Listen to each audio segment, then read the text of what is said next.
Seja muito bem-vindo ao GuiaCast, um podcast para os profissionais de logística e supply chain que nunca param de aprender. Compartilhamos toda semana as melhores práticas, desafios e informações para suporte às suas decisões, a fim de ajudá-lo a gerenciar a sua carreira e a sua empresa com mais eficiência. Uma consultoria independente, acionável e objetiva para os líderes do setor. Vamos ouvir!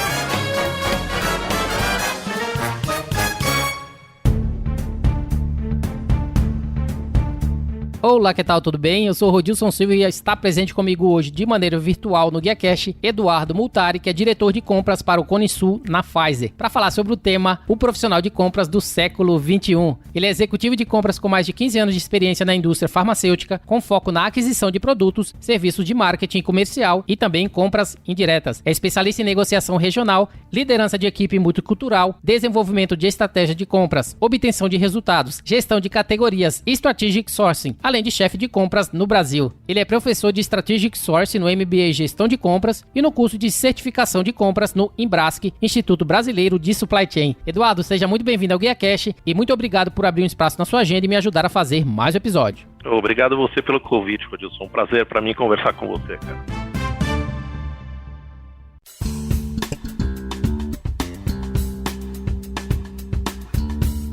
Eduardo, para minha primeira pergunta, eu fui fuçar no seu LinkedIn. Eu vi que você estudou na Unip Engenharia de Produção de 87 a 92. Só que hoje você trabalha com compras e principalmente considerando o nosso bate-papo, que é o profissional de compras do século XXI. Eu gostaria que você pudesse falar pra gente como é que um engenheiro foi parar em compras. Foi planejado? Como é que foi esse início para você? Bom, Rodilson, claro que não, né, cara? Não foi nada planejado, eu não imaginava isso. Eu procurei estágio para trabalhar em fábrica e aí fui trabalhar numa fábrica de pilha. Aí quando eu olhei, comecei a trabalhar na Duracell, né? Fazia pilha como engenheiro. Eu vi que não era aquilo que eu gostava, mas já estava quase terminando o terceiro ano, indo para o quarto ano. Falei, bom, agora não vou parar, vou continuar. Só que eu quero trabalhar mais na área administrativa, né? Fiquei quase um ano na Duracell e fui procurar estágio e ia conseguir estágio na Sanofi, que era uma empresa, uma indústria farmacêutica, e fui trabalhar na área de planejamento de produção, planejamento de materiais, que era uma antiga área de materials management, como se chama, e lá dentro tinha planejamento de materiais, tinha logística, tinha compras, tinha importação e exportação, era um departamento muito grande, era estagiário lá. E aí disso eu falei, bom, legal, vamos começar a pensar em efetivação, né? Aí quando eu terminei a faculdade, não sei o que, surgiu uma oportunidade para trabalhar na área de importação e exportação. E bom, tinha acabado de casar, falei, não, vambora. E foi. E aí fui trabalhar com importação e exportação, e depois, quando foi mais ou menos no ano 2000, me convidaram para fazer a implementação do Ariba, e aí eu entrei em compras, mas eu não tinha nada a ver com compras, né? Eu olhava as pessoas ali de compras e falava, putz, eu não quero ser esse cara, porque normalmente o perfil que você tinha na década de 90 de comprador era aquele cara que ficava tomando café o dia inteiro, barrigudão, só nas negociações meio escusas, meio estranhas, e a gente tinha uma reputação a gente achava muito ruim, né? Não gostava disso. E aí, com isso, eu comecei a trabalhar em compras e comecei a entender o que era compras, porque eu não sabia o que era compras. E aí foi começando a mudar uma geração, vamos pensar assim, começou a ser criada uma geração, começou a ser falado um pouco mais sobre compras. Porque, na realidade, Rodilson, é assim, quando você fala se for planejado, não, cara. Olha, como você falou, né? Eu dou aula na Live University do Embrasc.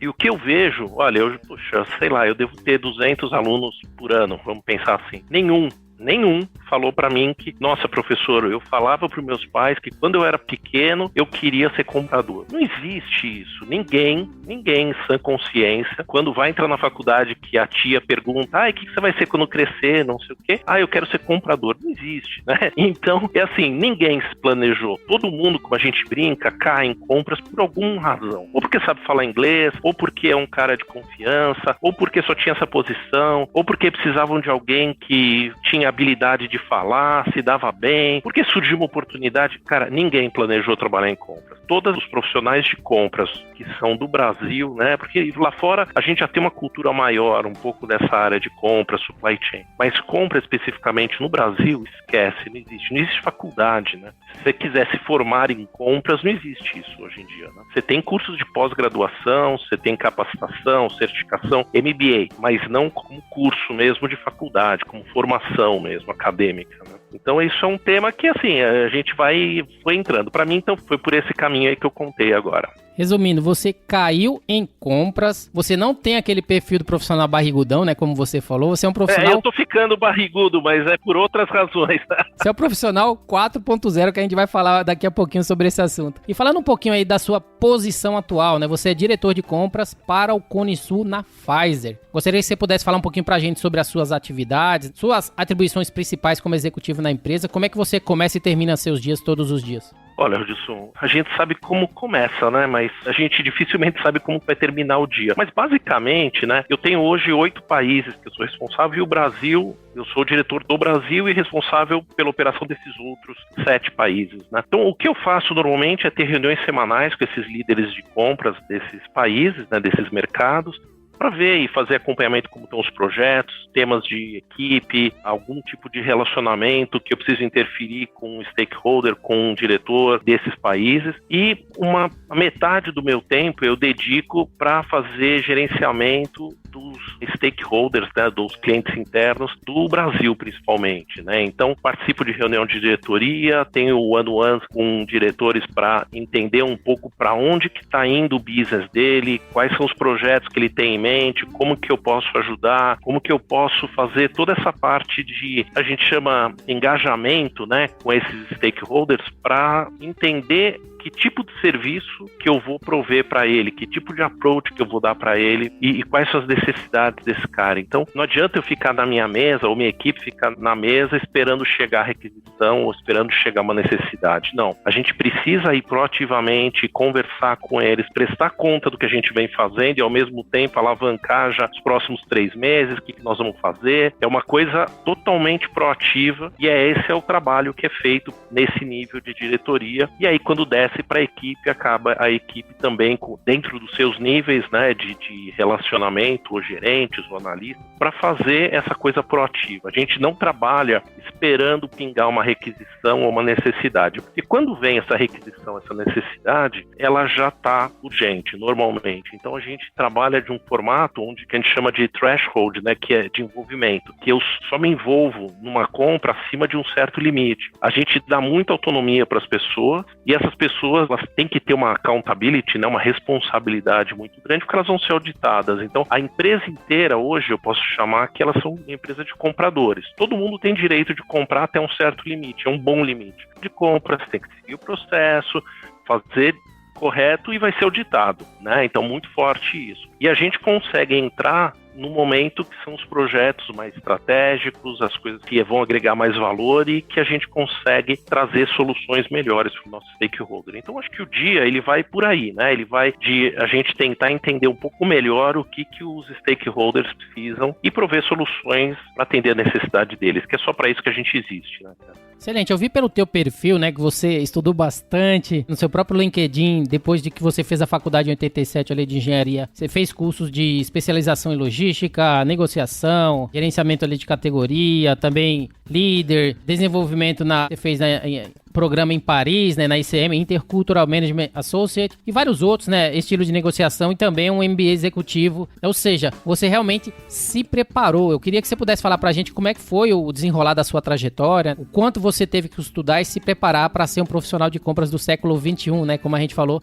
O nosso tema hoje é falar sobre compras 4.0. Como é que você pode explicar aí a sua trajetória que te levou, né, a esse patamar de ser considerado um profissional de compras do século XXI? Para mim, e isso é uma das razões porque eu dou aula, né? Para mim, eu acredito que eu só tô na posição que eu tô porque eu nunca parei de estudar, nunca parei de aprender. Sempre fui muito curioso. Qualquer coisa que eu escutava de tendência, quando eu escutei o que era compras 4.0, fui estudar, fui me aprofundar nisso. Eu acho que o profissional, ele tem que sempre estar atualizado. Quando começou a história de Strategic Source, eu falei, bom, o que é isso? Aí tinha esse curso que a gente pôde fazer na França. Poxa, vamos lá, vamos fazer esse curso. Teve a oportunidade de fazer um curso nos Estados Unidos também de certificação em Strategic Sourcing, me tornar uma pessoa certificada a dar cursos de Strategic Sourcing. Fui fazer esse curso. Teve a oportunidade de fazer MBA. Agora, durante a pandemia, cara, eu achei um curso da PUC do Rio Grande do Sul online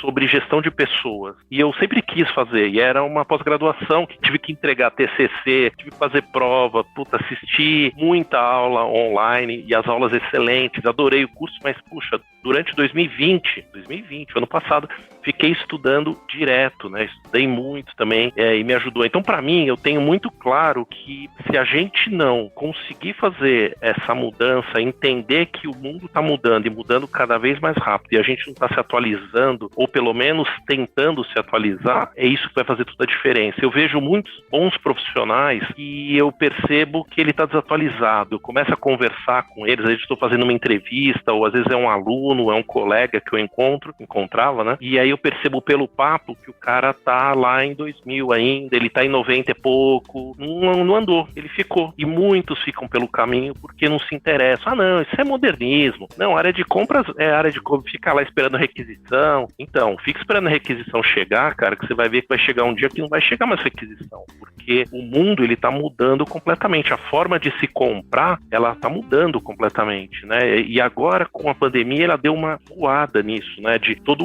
um modelo de compra através de catálogos, de compras online, e isso virou uma realidade e não volta nunca mais. Então, uma coisa que a gente imaginava que ia demorar uns 5 anos ainda para acontecer, ela aconteceu tudo agora. As empresas estão correndo atrás agora para criar catálogos eletrônicos, criar toda uma base de itens e serviços que vão estar disponíveis para os requisitantes poderem comprar. E isso demanda o quê? Demanda conhecimento, você precisa conhecer de algoritmos, você precisa conhecer, obviamente que não eu, mas as pessoas que estão envolvidas com isso vão precisar saber muito sobre isso, pelo menos prover soluções, entender para onde que está indo a área de compras, o que vai se tornar a área de compras num futuro muito próximo, né? Então, somente estudando, somente a gente se dedicando é que a gente vai se tornar um profissional do século que a gente está. Eu imagino que eu estou caminhando para lá. Claro que ainda falta muito, né? Você fala para mim, puxa, como que você faz, você aplica inteligência artificial em compras? Poxa, eu sei alguns exemplos, tudo tem, mas eu imagino que em países como o Japão, como a Alemanha, como Estados Unidos, eles já estão muito mais adiantados. A gente ainda não tem todas essas tecnologias, a gente não tem 5G, por exemplo. Então demora muito ainda, ou muito é um ano, né? Pra gente ter mais tecnologias, mas quando a gente tiver 5G, a internet das coisas, ela vai estar extremamente conectada de forma muito rápida. Então isso eu preciso estudar isso. Então o que eu venho fazendo é estudando muito, me capacitando, porque isso vai vir. E vindo, eu quero estar preparado para isso. Eu não vou esperar chegar a onda para depois aprender a nadar, né? Eu já sei que vai vir, eu vou nadar porque vai vir bucha aí pela frente. Mas eu acho que é por aí, tá? Eu tô tentando me transformar num melhor profissional todo dia, tá? Eu acho que essa é a melhor resposta que eu possa te dar. Então aqui a gente já teve as dicas, né, do que o Eduardo ele fez para poder chegar na posição que ele chegou hoje, né? E se você é um profissional que continua aí sentado na mesa esperando uma requisição, você vai ficar para trás. Eduardo, entrando agora no nosso tema principal, o profissional de compras do século XXI. Gostaria que você pudesse falar pra gente o que seria, né, o profissional de compras do século XXI. Os compradores que talvez estão ouvindo a gente, o que eles precisam saber aí para poder se atualizar, né, e se tornar um profissional de compras do século XXI e se preparar para chegar em uma posição como a tua, assim como você chegou. Não é uma receita de bolo, mas eu te digo que são os requisitos básicos, né? Porque tem muita coisa, né? Para você chegar numa posição ou para você ter um crescimento dentro da empresa, né? Existem várias razões, né? Mas eu acho que assim, tecnicamente falando, tem que ser um conhecedor da tecnologia de RPA, de inteligência artificial, learning machine, big data, tem que conhecer pelo menos o que é isso e como isso pode envolver. Você tem que ser a pessoa dentro da tua empresa que vai falar por compra sobre transformação digital, sempre com foco no cliente. Tem que ser um especialista sobre o mercado fornecedor, porque senão, inteligência artificial, learning machine vão te matar. Se você não conhecer o mercado, você está morto. Então, as necessidades, toda que vão vir através da internet das coisas ou via os catálogos, se você estiver parado na operação esperando chegar uma requisição de compra, não vai dar. Então, qual é o teu valor? O que você vai agregar de valor para a empresa? Conhecimento de mercado fornecedor. Então, visão clara do negócio, tá muito junto com o teu stakeholder, entender o que ele precisa, teu cliente interno, foco em soluções inovadoras. Tem que ser um negociador estratégico que entenda por que você está negociando aquilo. Tem que ter habilidade de reduzir a complexidade da tua área. Eu dou aula para uma empresa que ela tem 120 compradores. E aquilo, para mim, me choca toda vez que eu vejo isso. E eu fico me perguntando será que precisa de 120 compradores ou será que eu consigo automatizar um pouco mais isso e ter menos compradores? Então, eu não sei, é um trade-off isso, mas eu gosto de trabalhar com equipes extremamente enxutas e transformar os processos, tentar automatizar os processos e otimizar da melhor forma possível. Então, é essa visão que a gente precisa ter, e não uma visão que eu tenho um monte de comprador e isso me dá poder. Puxa, não. O que me dá poder é conseguir entregar por um baixo custo, entregar excelentes resultados para o negócio, né? Eu acho que a capacidade de persuadir e influenciar as pessoas, acho que persuadir em português, ele tem uma tradução, né, uma conotação ruim, mas persuadir positivamente, influenciar para o que você quer. Uma coisa importantíssima, Rodilson, para mim, é idioma. Parece básico, né? Lugar comum falar que precisa saber inglês e espanhol, mas eu vou te falar o seguinte: se eu hoje abro uma vaga de gerente na Pfizer e o cara não sabe falar inglês e espanhol, eu sinceramente eu não vou contratar. Ele pode ter maior experiência, pode ter MBA em Harvard, eu não vou contratar porque não é por maldade, simplesmente porque todos os pares dele estão na América Latina ou em países da Ásia ou da África. Os chefes dele, provavelmente, o próximo passo da carreira dele, ele vai só falar inglês. Então, hoje, meu dia, eu falo 50% inglês, sei lá, 25% espanhol e mais 20% ou 25% eu falo português. Sem brincadeira. Então, é assim, não tem como hoje. Parece estúpido, mas é muito. Para mim, é uma competência básica que precisa ter e a gente tem um problema enorme isso no Brasil, né? Eu já ouvi dizer que 95% das pessoas não falam fluentemente inglês. Então isso é um problemaço que nós temos em todas as áreas. Bom, e desenvolver credibilidade dentro da organização. Acho que você tem que trabalhar sempre para parecer honesto e as pessoas irem falar com você porque você vai agregar alguma coisa a mais para ela. Eu acho que isso é muito legal. E agir emocionalmente de uma forma inteligente. Ter sensibilidade interpessoal, porque você está lidando com pessoas. Você precisa entender se aquele stakeholder está no momento correto para conversar, qual que é o estilo desse cara. Ele tem um estilo mais agressivo, ele é mais calmo, ele gosta de conversar sobre futebol, ele gosta de falar da família, ele não gosta de falar nada disso, ele só quer ver números. Você tem que ter essa sensibilidade para saber se moldar, né, para poder conectar, fazer a conexão com esse cara. Então, quando você falou, olha, o Edu vai falar um pouco de como ele conseguiu chegar lá, ou quais são as habilidades para ele chegar. Eu deixei por último essa, mas para mim, cara, o que eu vejo muito é que as pessoas são contratadas, né, pelo currículo dela. Tudo que ela tem no currículo, muito bacana. Só que elas são demitidas pela falta da inteligência emocional e pela falta da sensibilidade interpessoal. E para mim, isso é uma habilidade que a gente chama de soft skill importantíssima. Se você não tiver inteligência emocional e todo mundo acha que tem inteligência emocional, esse é um outro problema, e todo mundo acha que tem sensibilidade, mas se você não estudar, ler, se preparar, que foi muito que eu fiz esse ano passado, de conhecer um pouco mais as pessoas, o ser humano, você dificilmente vai conseguir subir na sua carreira, né? Eu dou um exemplo sempre que eu estou em aula, que é a diferença entre um jogador de futebol e um técnico de futebol, né? Porque às vezes as pessoas falam, puxa, como que eu sou um excelente comprador, eu gero saving pra caramba, mas eu nunca sou promovido, né, quando tem vaga de gerente. E meu chefe não faz nada pro gerente, né, na palavra dele. O exemplo que eu dou é o Neymar. Será que o Neymar é um dos melhores jogadores do mundo? Será que ele vai ser um bom técnico de futebol? Não sei, provavelmente não, mas eu não sei. Por quê? Porque as habilidades são diferentes. Para você ser um técnico de futebol, você tem que convencer 11 pessoas, no mínimo, a jogar da forma que você quer. Isso você precisa do quê? Inteligência emocional, sensibilidade interpessoal, gestão de pessoas, engajamento, influência, persuasão. O Neymar, ele precisa fazer gol. Então, não necessariamente você consegue fazer essa mudança, né? Então, às vezes, um comprador que é excelente comprador, ele vai ser um péssimo gerente. Uma coisa não é conectada com a outra. Então, as grandes habilidades que você precisa desenvolver são as habilidades que a gente chama de soft skill, né? De habilidade interpessoal, que é isso que vai ajudar você a crescer na sua carreira. Eduardo, você falou pra gente que você já consegue identificar o profissional quando ele tá defasado, né, através de uma conversa, através de uma entrevista, e você citou, né, skills relevantes do profissional do século XXI, ou seja, o comprador 4.0, que seria falar alguns idiomas, né, o inglês, no mínimo inglês e espanhol, ter as soft skills necessárias, né, pra galgar novas posições na empresa, né, e estar numa hierarquia que seja relevante, né, no mínimo, e ter estabilidade emocional, ou seja, algumas, né, das necessidades importantes pro profissional de compras hoje. E a minha pergunta para esse tema, né, uma vez que você elencou algo aí que para muitas pessoas, né, profissionais, às vezes não é tão fácil de encontrar, quão difícil é você encontrar esse tipo de profissional, principalmente aqui no Brasil, né, que tenham todas essas qualidades necessárias. E fora esse ponto, né, algumas dessas qualidades você consegue treinar internamente a fim de aproveitar ali um profissional que pelo menos existe alguma dessas qualidades que você identifica como sendo a principal e consegue treinar as outras. Como é que tem funcionado isso para você? Não, excelente pergunta. Olha, é uma dificuldade enorme, cara. Eu vou te dizer, porque não existem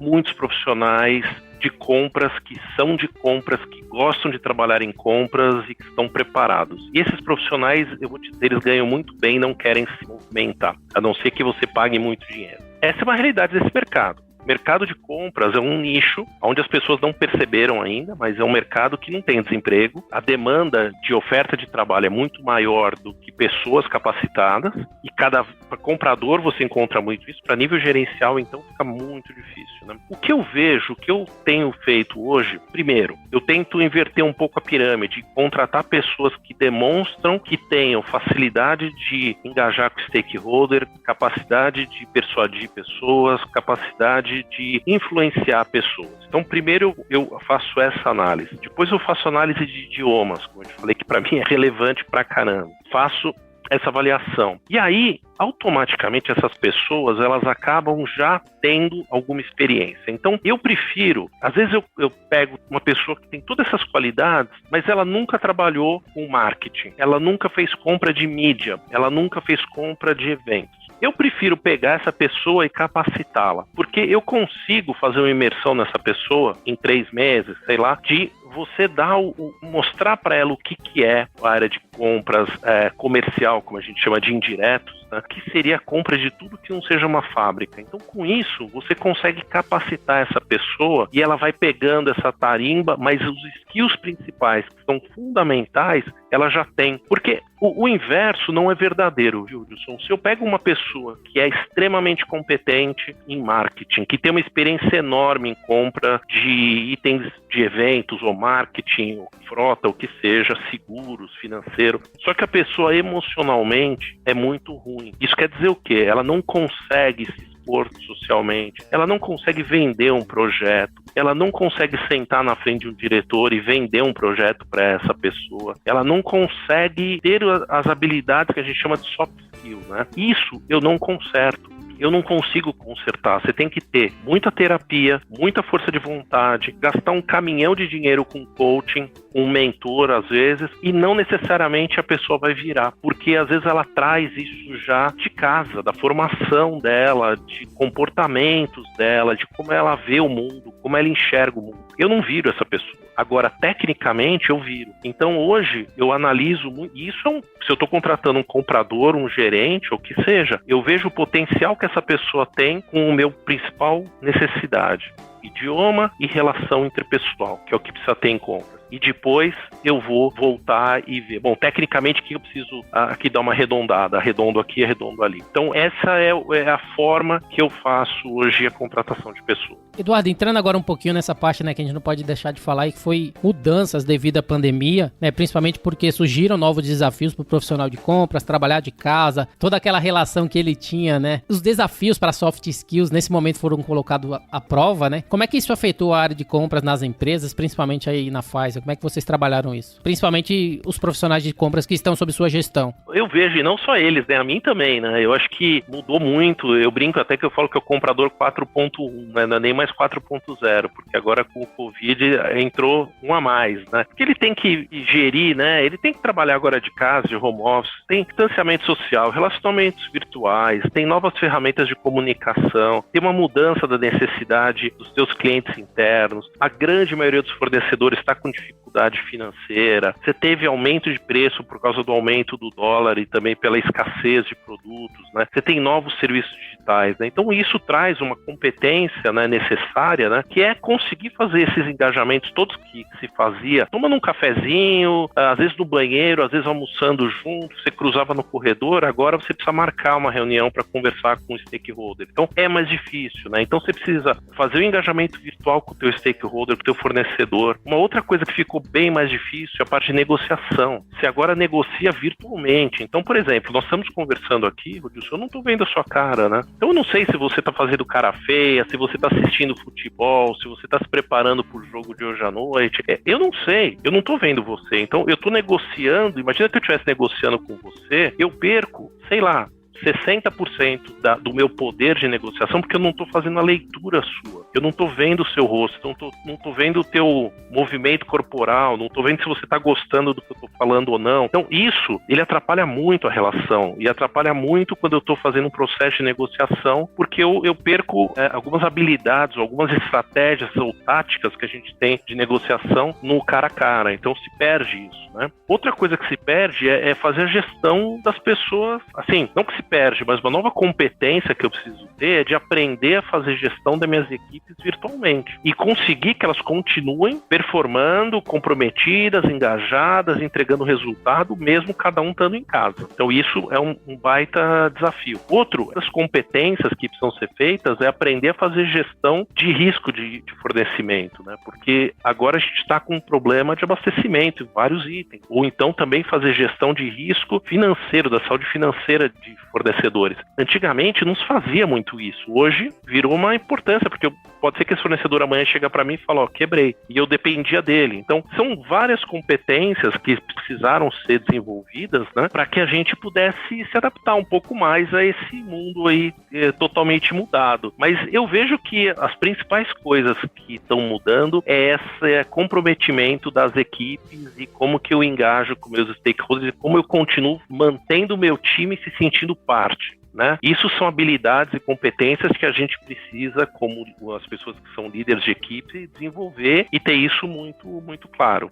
Excelente. Eduardo, você falou pra gente aí, né, que surgiram inúmeras competências devido à pandemia. Você fazer a gestão virtual, né, como gestor da empresa, da sua equipe, mas para os funcionários fazer gestão de riscos em relacionado a abastecimento, né, fazer gestão financeira dos fornecedores. A minha pergunta sobre esse tema, essas novas competências devido à pandemia, chegaram para ficar? Ela vai ser somada, né, a essas competências necessárias para os profissionais de compras do século XXI? E fora essas 3 competências, tem mais alguma aí que você poderia destacar pra gente? O que você acha que vai acontecer depois da pandemia relacionado a todos esses novos requisitos e novas competências que se aflorou, né, devido a essa necessidade dos profissionais ter se reinventado nesse momento de crise? Para mim, Rodilson, eu vejo que, assim, não volta mais o que era.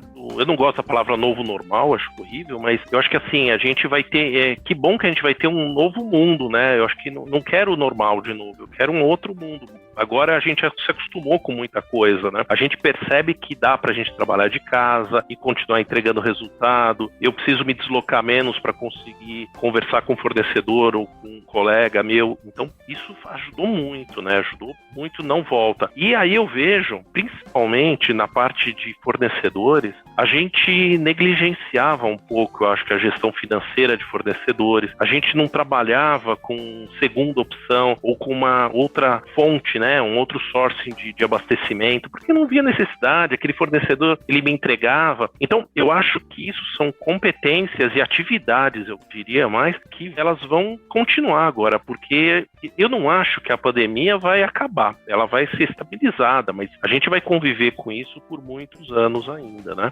Não nessa forma que está hoje, mas de uma forma que vai vir uma mutação, vai vir não sei o quê. Então, cada hora a gente vai ter um pepino desse tipo. Então, eu acho que cada vez mais as pessoas vão ter que fazer gestão dos seus fornecedores de uma forma muito mais profissional do que é feito hoje, um pouco amadora. Fazer gestão de risco, que o brasileiro não faz gestão de risco. Então, fazer de gestão de risco de quebra, parte de saúde financeira, de abastecimento, de capacidade produtiva. Eu acho que isso não muda. E outra coisa que não muda, que veio para ficar, é compras online através de portais de marketplaces ou através do seu próprio catálogo local que você vai ter. Eu imagino, o que eu vejo é as empresas trabalhando num formato muito parecido como uma Amazon, por exemplo. Eu vou ter uma Amazon, as pessoas vão entrar, vão fazer suas compras. A área de compras, o que ela vai fazer? Ela vai fazer toda a parte de negociação e de preparação desses catálogos, esses contratos, essas negociações, e deixa que vai ser por trás, vamos pensar assim, e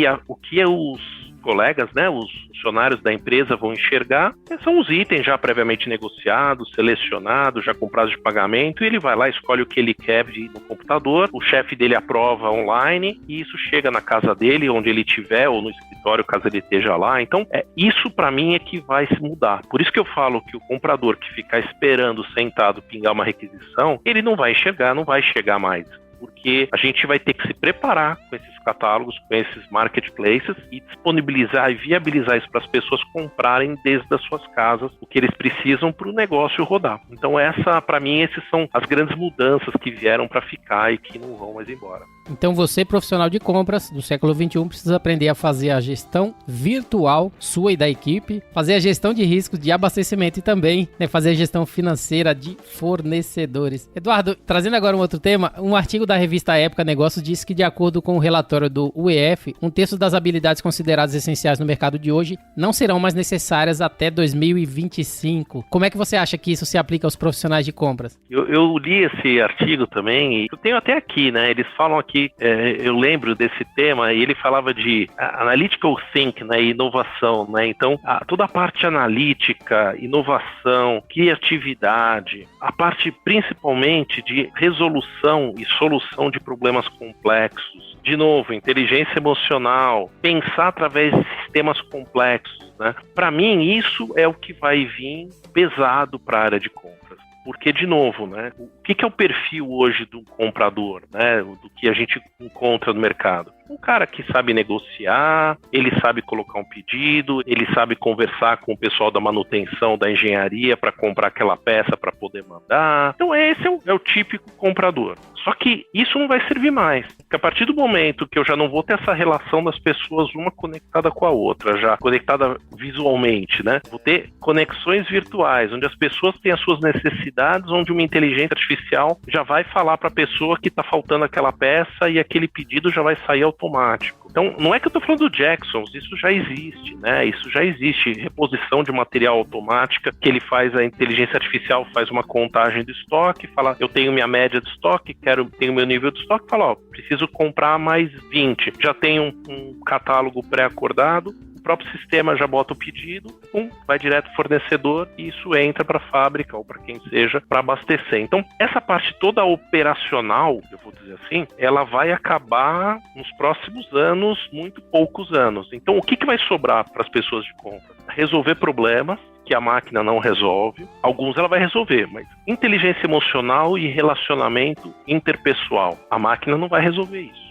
Resolver problemas interpessoais de convencimento, de mostrar que esse catálogo, esse acordo vai ser melhor do que aquele, vender projetos, isso a máquina não vai fazer. Influência social, liderança de um projeto, então você vai ser líder de projetos e não a máquina vai ser líder de projeto, a máquina vai executar o que você definiu e você vai pensar. Então, basicamente, a hora que eu olho isso, é pensamento crítico, analítico, resolução de problemas complexos, influência social, criatividade, inovação. Esquece, isso não vai vir da máquina. O que vai vir da máquina é toda a parte de operação que hoje a maioria dos compradores faz. Então, para você se preparar com isso, é estudar muito, se preparar para você conseguir estar num outro nível, conseguir estar num outro patamar, aonde você vai ser importante para a sua empresa, porque você pensa, porque você consegue analisar, você consegue propor soluções, você consegue gerir um projeto. Então, para mim, é por aí que o Fórum Mundial, né, ele vem propondo isso, de falar, pessoal, as máquinas vão chegar aí, elas vão vir, vai ser uma revolução industrial, como a gente fala, né, não é essa a quarta revolução industrial, vai acontecer igualzinho aconteceu na terceira revolução industrial, na segunda revolução industrial. O ponto é, quem vai sobreviver são as pessoas que vão estar preparadas, que vão poder pensar, são as pessoas pensantes e que têm um conhecimento de como aplicar o que ele aprendeu. E não quem vai executar. Executar vai ser máquina, pessoal. Esquece. Eduardo, você também é professor, educador que tem contribuído para o crescimento dos profissionais de compras. Eu gostaria que você pudesse falar pra gente, né, o que te cativou aí pra vida acadêmica, por que você começou a dar aulas, quais foram os principais desafios, se é que já existiu algum desafio, né, como docente, principalmente alguma realização, né, geralmente a pessoa começa a dar aula, é algo que realmente gratifica você poder passar todo o conteúdo e toda a sua experiência profissional pra alguém que tá começando ali a sua vida e a sua carreira, e pra você, como é que foi isso, quais são os desafios e as oportunidades que você teve de realizar, né, seus sonhos dentro dessa área como docente? Edilson, você falou tudo, viu? Assim, eu comecei a dar aula por um convite do Richard, que era o dono ali, o presidente da Life University em 2012, me convidando para dar aula, porque ele tinha visto algumas palestras que eu tinha dado e ele gostou do meu jeitão. Ele falou, não, puxa, acho que você tem jeito para dar aula. Puxa, eu nunca tinha pensado em dar aula. E aí comecei aí, meio que sem muita pretensão, e fui gostando, né? Gostei muito. Primeiro, acho que as primeiras aulas foram para alimentar um pouco o ego, né? De falar, puxa, que legal, eu consigo, nossa, que bacana. Só que eu comecei a perceber algumas coisas. Eu comecei a perceber que a partir do momento que eu estava ensinando, eu estava aprendendo muito também. Porque eu tinha que estudar para preparar a aula, eu tinha que estudar alguns assuntos, pegar exemplos e ver isso na prática, trazer exemplos práticos. E aquilo foi me preenchendo mesmo de conhecimento. Então foi muito legal, porque tinham coisas que eu nunca tinha visto. E aí eu ia dar aula disso, eu tinha que estudar antes, né? Porque às vezes você tem muitos assuntos, né? E aí eu aprendi, gostei disso. Mas o que me levava mais a me dar aula depois, sei lá, do segundo ano, depois do primeiro ano foi muito isso de desenvolvimento pessoal. O segundo, ele já começou com uma parte de eu ver o resultado, né? As pessoas me procuravam falando, poxa, professor, consegui mudar de trabalho, eu usei aquilo que você tinha me falado e, puxa, na entrevista fui super bem, acabei mudando. E aí eu comecei a perceber que eu estava influenciando super positivamente a vida das pessoas. Eu estava mudando o destino daquelas pessoas, porque elas começavam a ter uma visão diferente do que era compras e começaram a ir por caminhos e acreditar que compras não era aquilo, que elas não tinham opção. Era uma profissão muito legal e que elas podiam muito mais do que elas estavam fazendo. E começou a esse retorno muito legal. Em 2014, quando a gente começou a dar MBA, isso aí aumentou muito, porque ampliou isso para o Brasil inteiro. E eu sou amigo dessas pessoas até hoje, né? E eu vejo muitas oportunidades aí das pessoas irem crescendo. E eu vejo, no LinkedIn, por exemplo, eu fico postando lá vagas para as pessoas, que eu tenho, acho que quase, sei lá, umas 10 mil pessoas que me seguem ou que eu tenho conexão. E eles sempre estão me pedindo, você sabe alguma vaga, não sei o quê? Então eu resolvi agora começar a postar essas vagas que eu vejo, eu acho legal e eu tenho um retorno super legal, que as pessoas falam, Edu, conseguiu entrar naquela posição que você tinha indicado, que legal. Então, cria uma relação de que eu tô vendo que eu tô influenciando as pessoas. Então, eu tô conseguindo transmitir isso para as pessoas. E acho que é isso, né? O maior desafio acho que é esse, né? É de você entender que você não tá indo lá dar aula, você tá indo lá mudar significativamente a vida das pessoas. E essa é uma realização para mim, né? Acho que a maior realização é ver isso. O dia que eu entregar uma aula e o cara falar, essa aula não me ajudou em nada. Poxa, professor, não sei por que eu venho nessa aula, acho que eu vou ficar bebendo cerveja no bar aqui, porque essa aula não me agrega nada. O dia que eu escutar isso, acho que aí eu paro. Enquanto eu tô vendo o contrário, as pessoas falam, puxa, obrigado, você me ajudou, obrigado, eu tô diferente, obrigado, arrumei outro trabalho, obrigado, fui promovido na minha empresa. Enquanto eu tô escutando isso, e é o que eu mais escuto, tô lá porque eu acredito que é isso que é uma das minhas,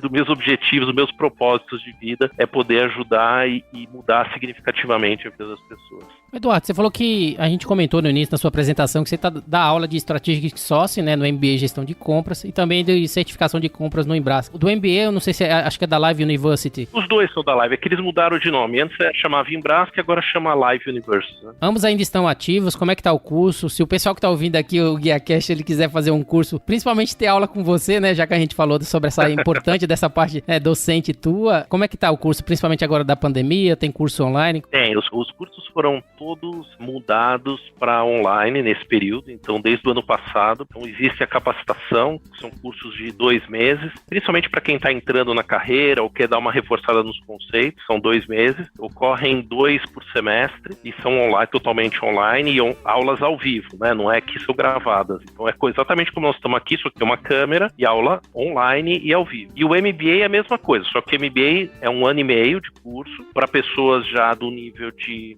supervisão, um coordenador, um gerente, compradores sênior, mas que já tem uma certa experiência ou bagagem. Aí você tem um curso completo de 1 ano e meio, hoje totalmente online, ao vivo e a cores, né? E é só entrar em contato com o pessoal da Live University que eles vão dar todas as instruções de horários, valores, turmas, e sempre está começando, sempre tem muita turma.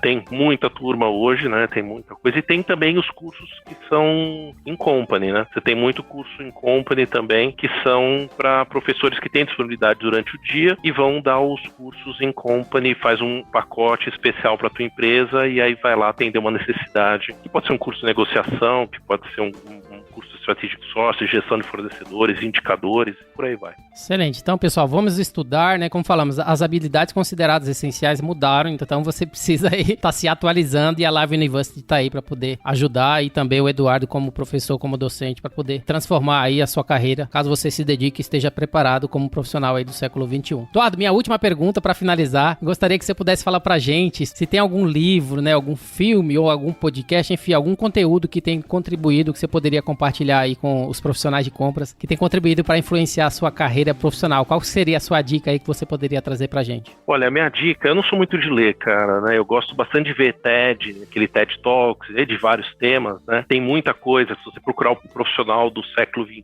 se você procurar sobre inteligência emocional, gestão de pessoas, tem de tudo, né? Mas 2 livros que eu gosto, é o mesmo, é só o 1 e o 2, que é o de inteligência emocional do Goleman e o inteligência emocional 2.0. Esse inteligência emocional 2.0, ele é extremamente bom, ele é curto, não é muito grande, bacana de ler e cobre bastante isso que a gente conversou agora sobre as necessidades, né, de relacionamento, de como você faz toda uma gestão desses stakeholders, e tem um teste para você entender quais são os gaps que você tem, e aí o livro te ajuda, te dá uma ajuda, né, de como você poderia cobrir esse gap, né, na parte principalmente que a gente chama de soft skills, né, que é uma coisa mais interpessoal, né. Então, é assim, eu recomendo esse livro que chama Inteligência Emocional 2.0. É um livro branquinho, assim, bem legal, que é do David Coleman. E dada essa foi minha última pergunta, eu gostaria de agradecer a sua participação e a sua disponibilidade de compartilhar sua história com os nossos ouvintes. Você poderia deixar os seus contatos pra gente e fazer as suas considerações finais para os nossos ouvintes aqui do GuiaCast? Claro, com certeza, cara. Primeiro eu queria te agradecer, muito obrigado, gostei do bate-papo, obrigado pelo convite. Bom, pra mim acho que tem 2 formas de a gente se falar, através do LinkedIn, pra mim é muito fácil, tem Eduardo Multari, sou só eu, então Eduardo.Multari,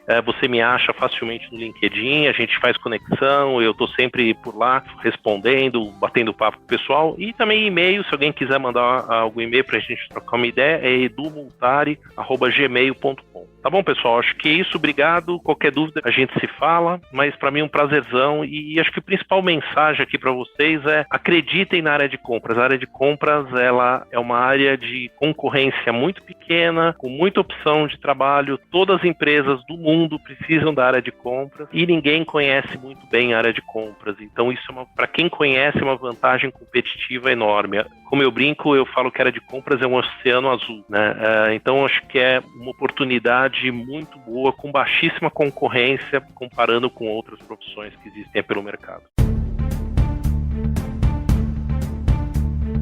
Muito bem, o GuiaCast teve a honra de receber Eduardo Multari, diretor de compras para a Conisul na Pfizer. E se você gostou desse episódio, você pode compartilhar com seus colegas, amigos e profissionais de supply chain e de compras, né? E se possível, deixe uma avaliação e um comentário em ratedspodcast.com/GuiaCast. Você também pode me encontrar no LinkedIn, é só procurar por Rodilson Silva, comunicador logístico multiplataforma. Eu sou Rodilson Silva com Eduardo Multari, que te envia um GuiaCast abraço. Até a próxima. Tchau, tchau.